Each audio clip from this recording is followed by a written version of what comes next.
Okay, Andrea Graham says, as a beginner, I'd be interested in knowing what essential materials would be good to have on hand for the Artist Journey course. Thank you, Nancy.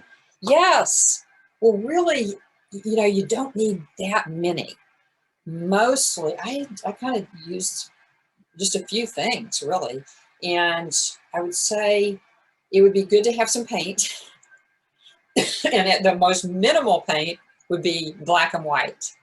And so with black and white, I get big jars. I get a Utrecht Studio Series acrylic. I just get the bright white. That's one way to go. And you can certainly use a titanium white from Golden, but I just do that. And then I get this black here too. Deep black Studio Series acrylic. But, you know, you could get it at Blick. You could, whatever. I think Utrecht is at Blick. But anyway, any kind of black and white paint. And then maybe, you know, if you have a few colors you'd like to work with, that's fine. So I think that. And then the other piece that I really like is I love this golden satin glazing liquid. And it is, I just get lots of jars of this. But it could be that. It could be, there's Liquitex has a gloss medium varnish. And medium, and I use that one too. Sometimes if I want a little bit of a shine on there, but generally I like kind of the satin.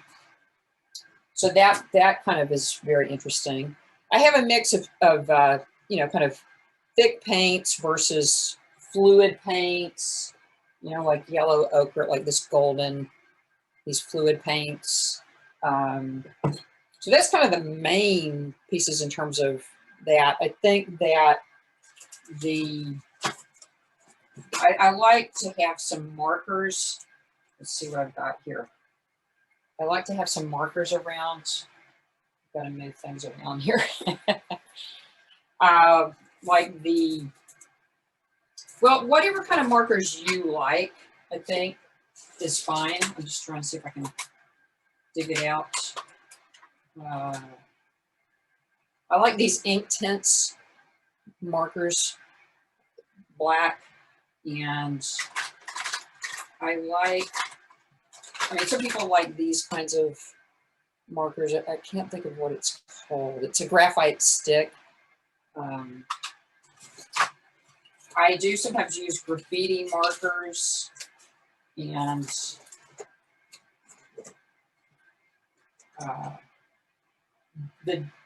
I think it's the Derwent charcoal sticks, the little sticks. I like that. Oh, here we go. Like that a lot. And yeah, just any kind of marker. Here it is. I use it so much, it's down to here. I love so you know, basically we're talking about making dry material.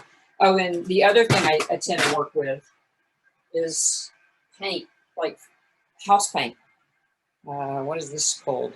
Is it Velspar? Yeah, Velspar house paint. It could be any acrylic house paint, black and white. I've got big amounts of that.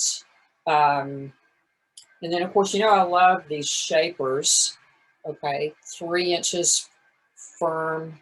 Royal Sovereign makes these. I love these because you can work with laying paint down, moving paint around. I also use it when I lay, when I need to seal a painting. I use the glazing medium and this, and very gently go over some marks if needed. That's a way to go. And then just various brushes and different, you know, palette knives. I like this big one. I like these big ones. You can never have too many palette knives. And the brushes range from just various size brushes. You could get at the hardware store a wide brush. I found this at a store in New Orleans. It's just this big wide brush. I like that. And let's see, just a second. Various brushes, you know, just I have a lot of brushes because I painted in oils for years. So, just various brushes, some thicker, some thinner.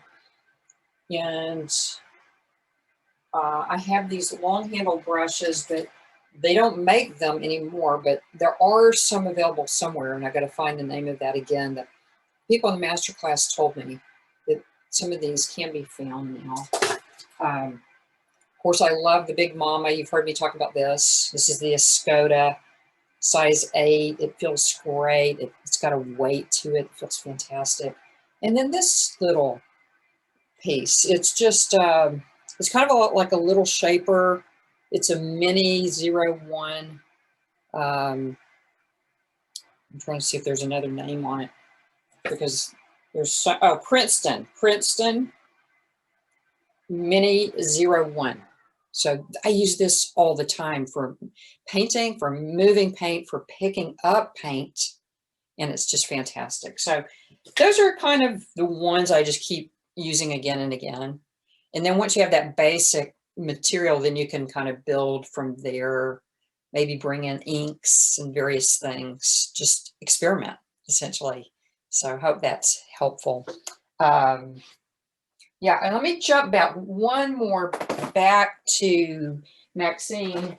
One other thought I had is another great way to go in terms of starting a painting. Another way is the 6 maquette exercise. I'm sure you've seen that.